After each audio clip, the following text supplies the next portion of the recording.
Hyundai has listened to feedback from customers and others out there and are making some sizable changes to the Santa Fe and Santa Fe hybrid lineup for 2026.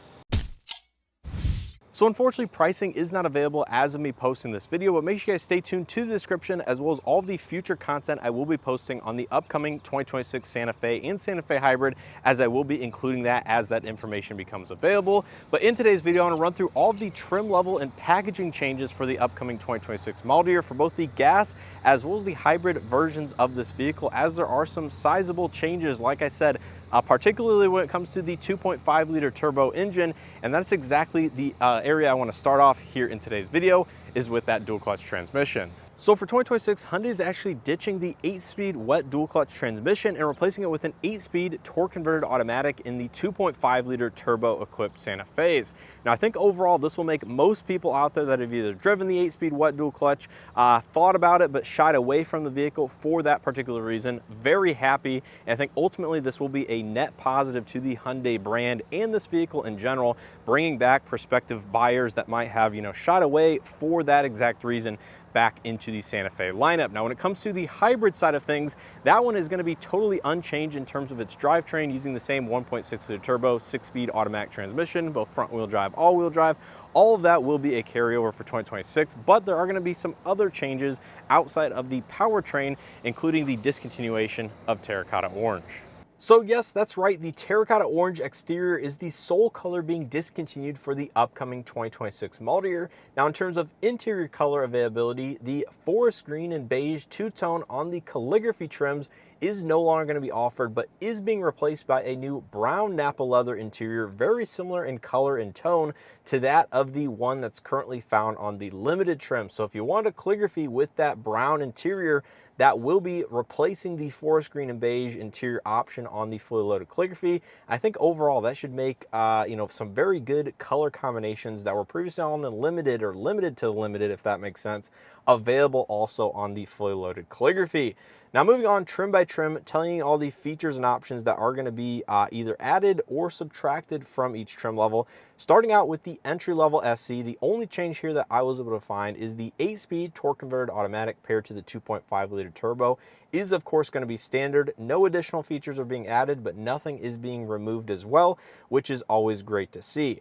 Now moving on to the SEL, this is of course getting the 8-speed automatic, also in addition to third row USB-C charge ports as standard. So this was previously found on the limited hire, is moving down to the SEL, which is always a nice benefit for third row occupants, and no features are being removed from the base SEL.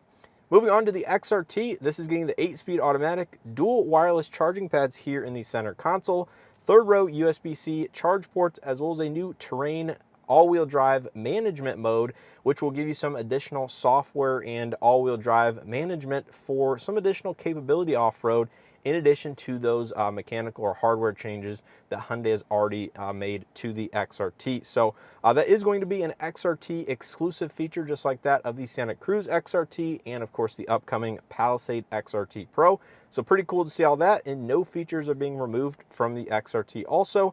Moving on to the limited trim, this is getting the 8-speed automatic, also dual wireless chargers, and second row captain chairs as standard. So it's changing the seating configuration from a bench second row to standard captain chairs. Now luckily Hyundai is keeping the bench configuration on the limited as an available option, assuming a no charge option like that of the Palisade, but we will have to wait and see in terms of pricing if that is going to be a zero cost option.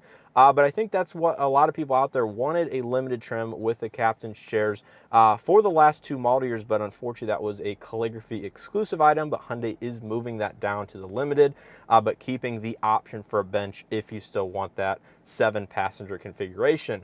Now, features lost on the limited include the UVC sanitation compartment in the upper glove box. Now, I'm not sure how many people out there actually use the UVC sanitation. I have not heard one person say they actually use it, but that was a feature that rolled out and launched on this vehicle, and they are taking that away. And I also am not sure 100% if they're keeping the upper glove box. I would assume they will be, but that was not noted in the exact changes, but they are going to be removing the UVC sanitation from the upper glove box, and I believe that glove box will be still found on these vehicles. Now, finally, moving on to the calligraphy gas model, it is also getting the 8-speed automatic and that brown Napa leather interior color option.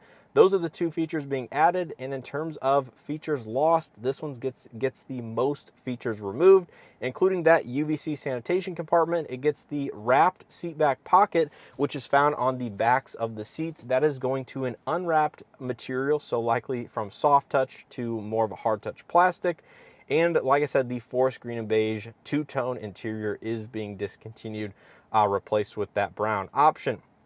Now moving on to the hybrid side of things, this is where it gets quite interesting, and they are actually introducing a new, less expensive SE hybrid trim, because formerly the SEL was the entry-level hybrid trim. Well, there must have been enough customer feedback out there to want a base entry-level SE hybrid, and that's what they're doing for 2026.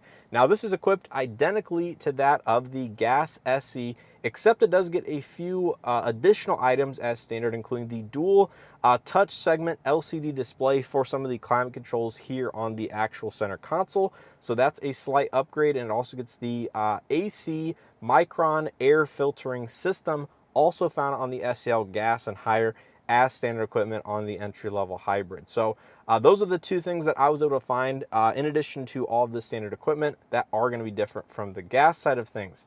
Now, once again, going through the trim lineup for the hybrid, the SEL also gets the third row USB-C charge ports as standard. The Hybrid Limited gets the dual wireless chargers and the second row captain chair seating configuration as standard, with the available option of the bench second row. It loses the UVC sanitation compartment as well.